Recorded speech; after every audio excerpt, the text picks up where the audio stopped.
Outside the window, the endless autumn rain drizzled, creating a chilly and gloomy atmosphere that perfectly matched Courtney's mood. The work moved monotonously but briskly. The order was easy, the model was standard, and the fabric was obedient. As the sewing machine clattered, her thoughts smoothly drifted to the world where she felt cosy and comfortable, the world she had shared with Matt. Those had been the best 10 years of her life with her beloved husband. She hadn't needed to spend hours on the sewing machine just to make ends meet. She hadn't had to take responsibility for the family's survival or deal with a multitude of complicated worldly issues. Matt was, without exaggeration, the ultimate man's man, attentive, caring, responsible and active. Courtney had lost her parents at an early age and had experienced the harsh realities of life to the fullest. But after meeting Matt, she had felt like a little girl again, protected from adversity by a strong wall. And for all 10 years, that wall had never failed. However, a year ago, it crumbled, along with the car that went off the cliff, taking Matt with it. Not a day went by that Courtney didn't remember her late husband, bitterly regretting the quarrels they had during their last year together. But why had she clung to their problems? Yes, he had frequent business trips. So what? At least no one ever saw Matt lying on the sofa in front of the TV and idle. Yes, he was nervous because of the pressure at work, but he rarely snapped first. And yes, back then, there were some money worries. But what were they compared to what she had now? So why had she become so intolerant? After all, Matt had always avoided conflict, even escaping to their summer house for a week to prevent arguments. He had a really difficult job with enormous responsibility, trying to find a subcontractor to fulfill the order and maintain quality, all within the required time frame, without leading the company into losses. There was a lot of money in circulation, and Matt was responsible for it. Thinking like that, Courtney didn't notice how her tears dripped on the thin fabric of her unfinished blouse, leaving wet, blurred spots on it. Why does the epiphany always come so late?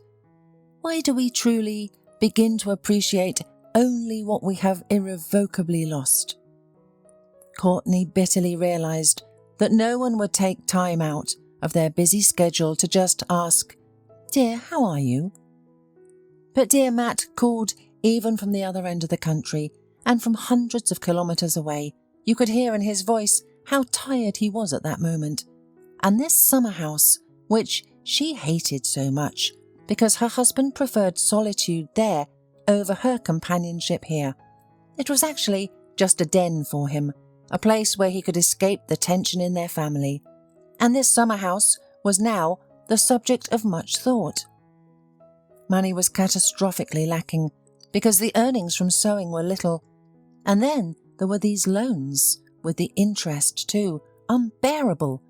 In the end, the woman could end up without an apartment. During the time that Courtney was recovering from the worst depression after Matt's death, no one took care of these loans, and the interest was steadily growing. And her son Joey needed money for medicine as he was sick all the time. Therefore, deep inside, Courtney understood that the question with summer house selling has already been answered. For some reason, going to the country house was a little scary. Courtney had never been there. This plot of land had appeared in their family recently, just a couple of years ago, after Matt's mother's death, and Courtney's husband's full and undivided use of it. However, he was against Courtney going there, arguing that it was his property and his personal space, to which he had every right. Courtney hadn't come here until now, because she hated this inheritance of her husband, perceiving it as the main separator and rival in their broken life. But there was no more time to put it off, and finally, Courteney decided to go there this weekend with her son. After all, maybe that house with a plot of land was worth something and would help her get out of debt. Fortunately, the day was sunny and the train was half empty. Joey, who had grown tired of the city, was turning his head, looking at the rural scenery floating outside the window. For a city boy, everything was interesting. Cows grazing in the meadow, geese splashing in a tiny stream, and a goat nibbling grass around a peg hammered into the ground. At one point, enthusiastic Joey even said, "Mum, if the summer house is as good, maybe we can move there to live." But Courteney sadly replied, "It is unlikely," and stroked her son's head. And she was right. After a short wander around the village, the house she had found didn't evoke such a desire at all. The old shabby house looked uncomfortable, the shriveled shutters, cracked paint on the facade, and the dust-covered windows made her feel sad and wistful. Courteney was even a little upset. How much money will they give for such a shabby house? Will it be enough to repay the loan? She decided to talk to the neighbours. They must know about it. Not counting on reassuring news, Courteney knocked on the gate of the neighbouring house. An elderly, smiling woman came out and unexpectedly calmed the already despairing woman. "Oh, honey, don't be upset. The house is nothing. All new owners demolish them. But the land here is valuable. The place is good, the forest, the river nearby, and at the same time close to the city. You'll get a good price for your plot." When the elderly woman named the minimum sum, Courteney was astonished, for it would solve most of her problems. She drove home inspired. She quickly advertised on a real estate website and decided to spread the word locally. In a day, white squares of paper with large letters, "For sale," were displayed not only on the fence of the plot, but also on the local bulletin board and even at the railway station. The call came the next day, as if the potential buyer was just waiting for the news of the sale. Courteney could tell from the voice that the caller was a young woman, and she wanted to look at the plot urgently. Leaving Joey at home, who was raring to go to the country house, but had contracted some virus again, Courteney rushed to the train. It was not good to keep the buyer waiting. On the way, vague doubts overcame her. Somehow it seemed that she was betraying Matt's memory by selling a place so dear to his heart. Her heart whimpered and found no rest. But the circumstances dictated their own, and, holding her heart, Courteney hurried to the gate, where a potential buyer was waiting for her. It took a few minutes to open the door. The lock had noticeably rusted during the downtime, making it very difficult to turn the key in the locking mechanism. Finally, the door was opened, and the women entered the house. Contrary to expectations, it was cosy and comfortable inside, if you closed your eyes to the dust and cobwebs that had accumulated during the time of human absence. The buyer walked through the rooms as confidently as if she had been here before. After a brief look around the house, and without even trying to negotiate the price, she offered to close the deal as soon as possible. Courteney, pleasantly surprised, immediately agreed, and the buyer decided to walk through the garden as well. Left alone, Courteney decided to take a closer look at the house that had been so dear to her late husband. The old furniture with carved wooden curls, and the same leather sofa with a lace napkin on the back. It seemed like this house had witnessed more than one generation of the family. The faded chintz-coloured wallpaper and the porcelain knickknacks on the shelf all exuded the scent of former coziness and family warmth. Courteney started to understand why Matt felt so comfortable here. The house preserved the memories of previous generations, who understood the value of a home and were not burdened by the current frenetic pace. Suddenly, her attention was drawn to a half-opened black paper. Carefully, Courteney pulled out the bag and peered inside. It contained a collection of photos of her and Matt from different years. There they were, not yet married, enjoying a park ride on the Ferris wheel. Then their wedding, with Courteney signing with a trembling hand and Matt, young and in love, unable to take his eyes off her. There was a photo of 3-month-old Joey lying on his stomach and smiling with his toothless mouth, and another photo of them all grown up riding a boat together. A whole life passed before her eyes, happy, carefree, and intending to last until old age. Suddenly, Courtney's hand trembled. She was holding a very recent photograph from last year, judging by the date, which showed Matt with a young woman and a baby in his arms. Upon closer inspection, she was shocked to see that the woman, who now walking in the garden and was about to become the new owner of the house, was standing next to Matt, smiling and beautiful. Courtney's heart sank. So that's why Matt hadn't been home for weeks. That's why he never called her to come here and even resisted it. How could he? It would have been better if he had just left, instead of living like this with 2 families. She had always believed that her husband couldn't lie, yet she was always a terrible judge of character. Anger, mixed with bitter disappointment, clouded Courtney's mind and prevented her from shedding angry tears. At that moment, footsteps were heard on the porch, and the woman from the picture entered the room. Courtney gasped, overwhelmed by the feelings. "You! It's you! How dare you intrude into our lives, and now into our home? Why did you want my husband? Why did you ruin our lives? Did it make you happy?" Courtney, maddened by the unexpected discovery, believed that it was because of this damn woman that all their quarrels with Matt had started. She thought it was because of her that Matt had fallen off the cliff, unable to bear the strain of living in 2 houses. "Wait," said the strange customer surprisingly calmly. "I understand your feelings, but please listen to me carefully. I will tell you the real story of the events that took place. It is somewhat different from the thoughts that arise when you look at the photo. Let's get acquainted first. My name is Maggie, and I know your name and who you are." Courtney was discouraged and silent. Maggie's calmness confounded her. A woman who had been brought out into the open would not behave like that. So, after a pause, Courtney pulled herself together and nodded to Maggie, saying, "I'm listening to you attentively. Okay, I was married to a rather wealthy man. However, this did not bring me any happiness. If I had been older and more experienced, I probably would have figured everything out and not married him at all. But I was completely naive, and he was self-confident, self-sufficient, determined, and much older than me. At the time, it seemed to me like reliability and strength. But the power turned out to be very destructive.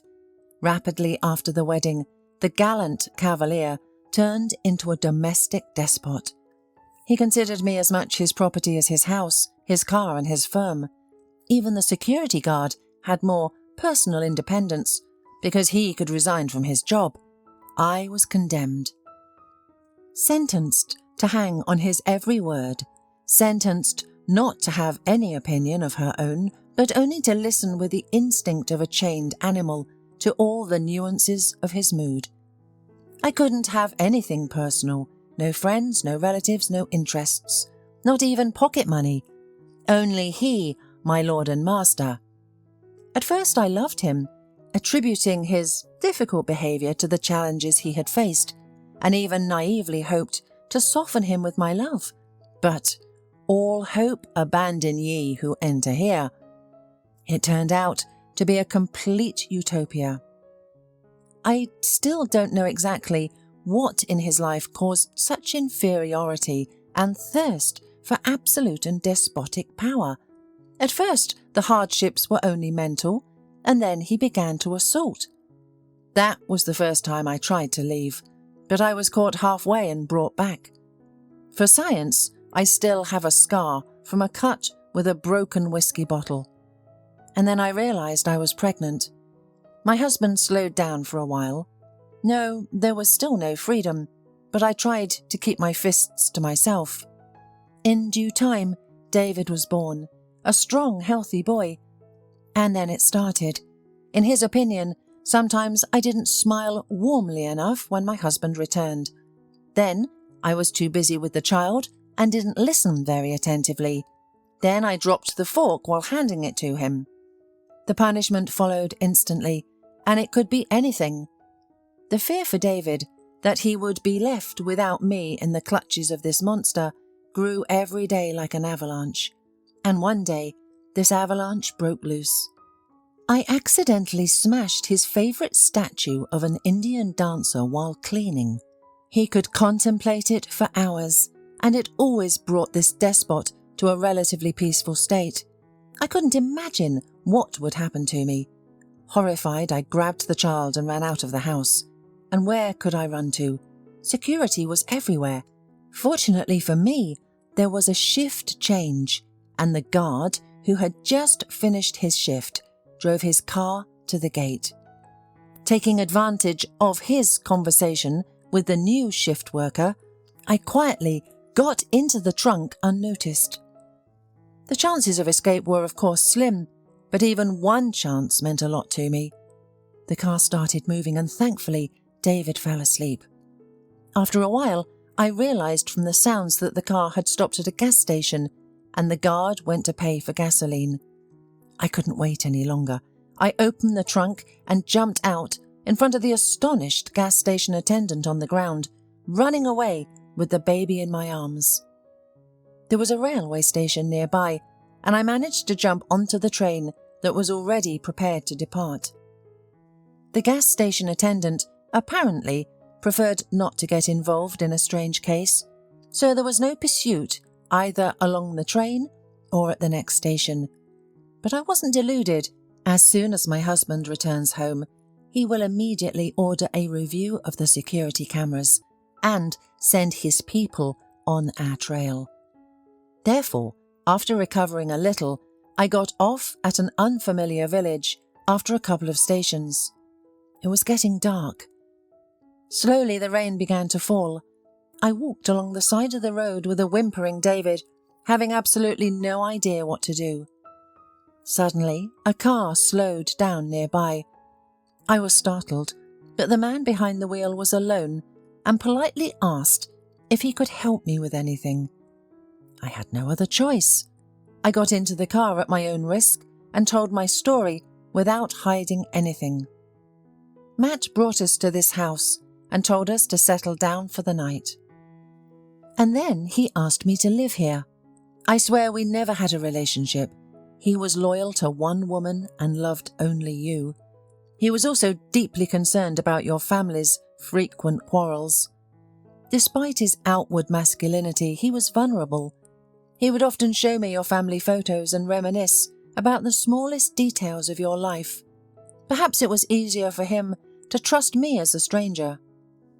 He had a secret hobby in this house, which he was ashamed of and considered almost a weakness. Once, trying to cope with a bad mood, Matt tried to carve a wooden piece and got carried away.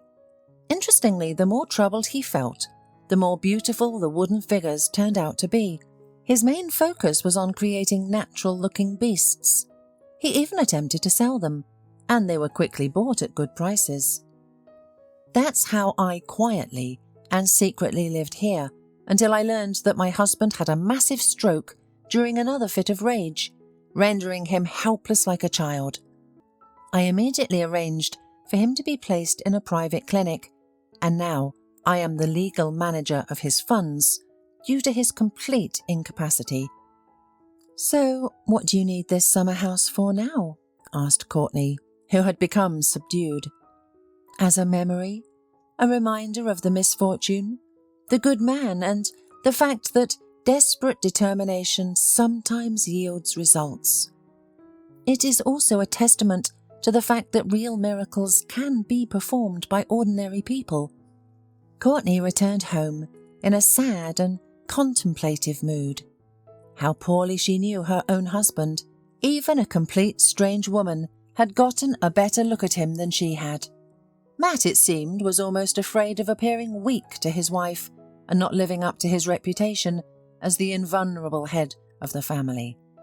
He even kept in secret his creation of wooden figures of animals to avoid nagging from his wife. And they had a figurine, one that Matt had given Joey shortly before his death. It was a large carved bear standing on its hind legs. The bear raised its front legs as if warning of a possible attack or preparing to defend itself. Despite the dynamic pose, the bear was still cute and good-natured. Apparently, her husband liked the toy very much and didn't sell it. He claimed to have bought it at a market. It's like this: you live with a man and it turns out that you live not in one world, but in two parallel ones. The deal for the plot was done quickly and all the paperwork was in order. But after the sale, the two women, bound by a common memory, didn't want to part ways. Maggie often invited Courteney to the summer house, much to the joy of Joey. They spent their good time having lovely conversations, making jam from apples, strawberries and sharing plans. Due to the lack of siblings, Joey took on the role of a caretaker for the still young David and gradually became a true babysitter. The money earned from the cottage helped pay off the loans. Overall, life started to improve, and the sharp pain of loss slowly gave way to Courtney's lighter, memory-filled sadness. However, they still didn't have enough money to live on. Courteney had been trying to find a better-paying job, but so far she had not succeeded. She felt out of touch as life moved forward and required new skills that she didn't possess. She had to urgently come up with something. Courteney firmly rejected all of Maggie's attempts to help with money. It was enough buying this summer cottage, where she and Joey regularly visited, on an equal footing with the new owner, as if they had never sold it at all. One cloudy autumn day, while preoccupied with thoughts of their survival, Courteney suddenly heard a loud knock and Joey's desperate wailing.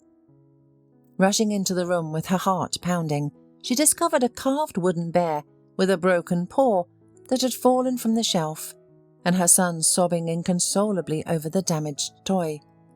Her heart eased, and she said while picking up the figure from the floor, "Joey, stop crying like that right now.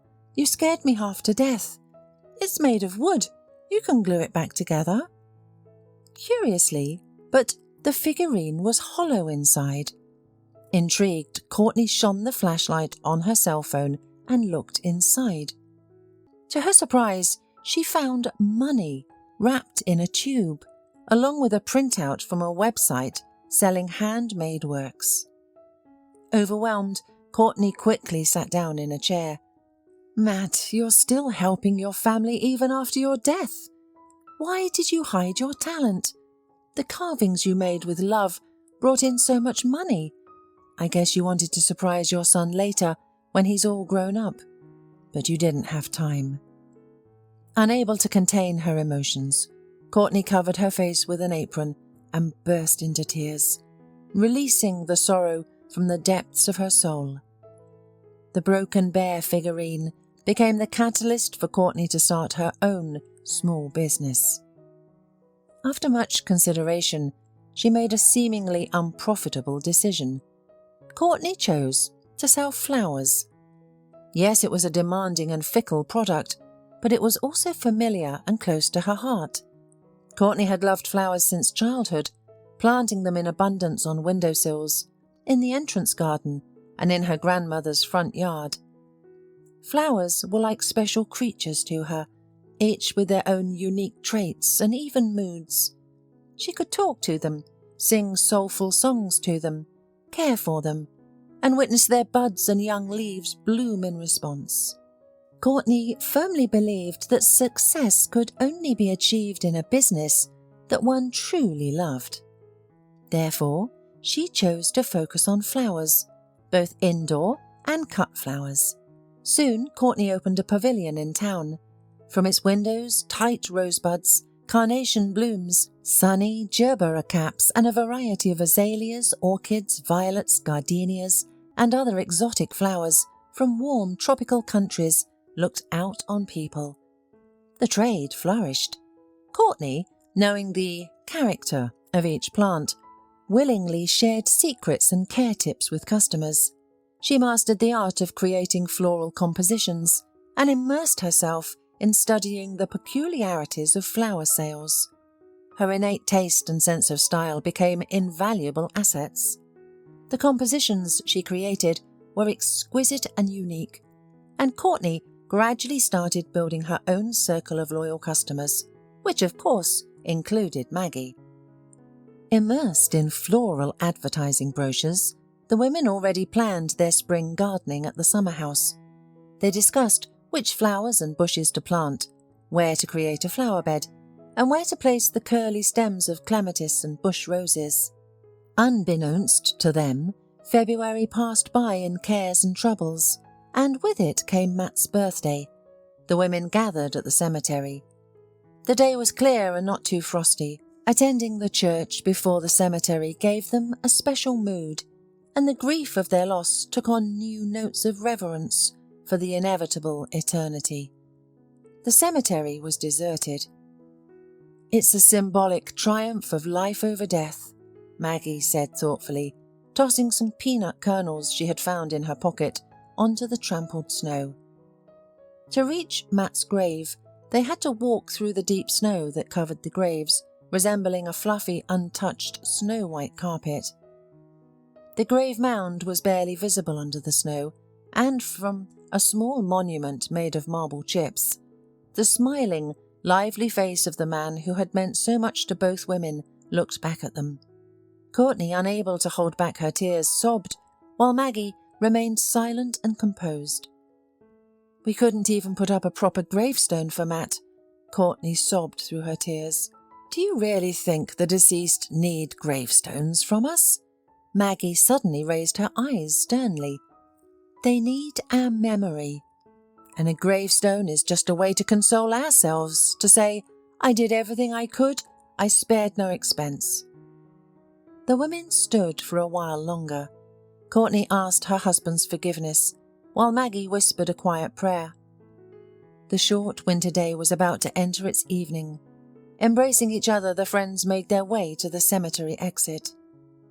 From that day on, Courteney's exhausted and tormented soul slowly calmed down. Her thoughts became clearer, and the burden of remorse became lighter. Spring arrived quickly, and one day Courteney received a call from an unknown number on her phone. "Courteney Tyler? It's the police. We would like to talk to you about your late husband." Courteney felt a sudden tension, her body growing cold as an icy lump formed in her stomach. "What's the case? My husband died 1.5 years ago in an accident," she responded. The confident male voice on the other end of the line provided an address and instructed her to come tomorrow at 9 o'clock for further clarification. Throughout the night, Courteney tossed and turned, unable to find rest. What possible business could her husband Matt have had? Was he involved in something illicit?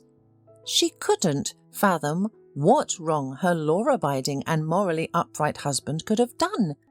No criminal thoughts crossed Courteney's weary mind. The next morning, the stern detective began questioning Courteney about her husband's official contacts, the problems he shared, what he discussed, and how he spoke of his superiors and co-workers. Completely bewildered, Courteney struggled to recall any relevant information, but due to the strained relationship she had with Matt, her knowledge was scarce. "Yes, it turns out that your husband did not share any official information with you. That's a pity." The policeman scratched behind his ear with displeasure. "You know, we have suspicions that Matt's death was not accidental at all." "Killed? Matt was killed? For what? This is a crystal man. Courteney whispered in shock, and a sudden surge of rage snatched the right piece from the farthest corners of the brain. I have Matt's flash drive. He forgot it that last day, right in his laptop. I do not know what is there. I was not up to it afterwards. But maybe it will be useful to you. The policeman brightened his face. Flash drive? Do you have it? Let's go, time is running out. And getting into his car, they quickly drove to Courtney's house. The policeman, having received the coveted evidence, decided to look at it right away, right at Courtney's. She went to make tea for the guest, and the man buried his head in a pile of tables and copies of documents. 10 minutes later, the obviously delighted policeman agreed to drink tea. Your flash drive is a gift of fate, he confessed, crunching the cookie. I was afraid that I got another unsolved case. I had some suspicions, but there was no concrete evidence to hold on to. Now, I'll pursue the case. He squinted unkindly, and this squint did not bode well for the culprits. Is it possible to ask anything? Courtney asked cautiously. Frankly speaking, it is impossible, the man confirmed.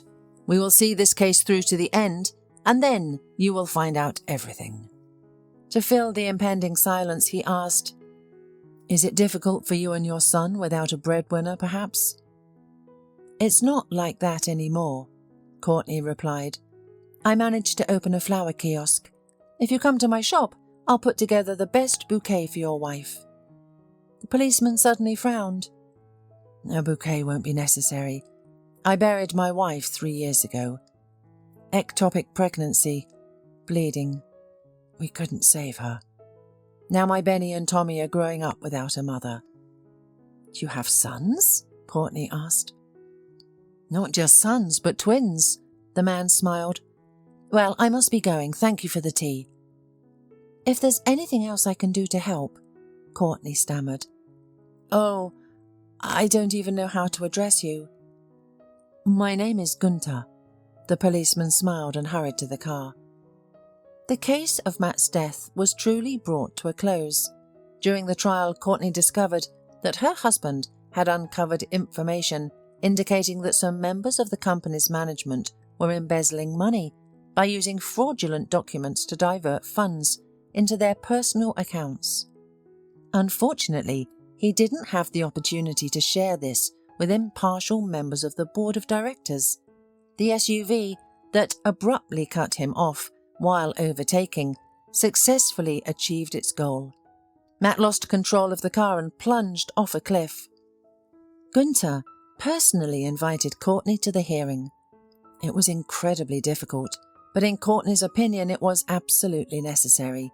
She wanted to witness for herself whether justice would prevail for the people who had taken away her most precious things. This time, justice had prevailed, as the evidence was undeniable.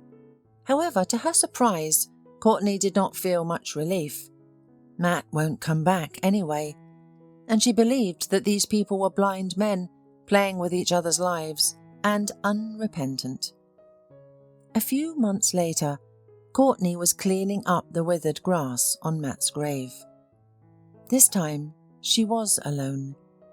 For a long time, she had been tormented by one question with no definite answer.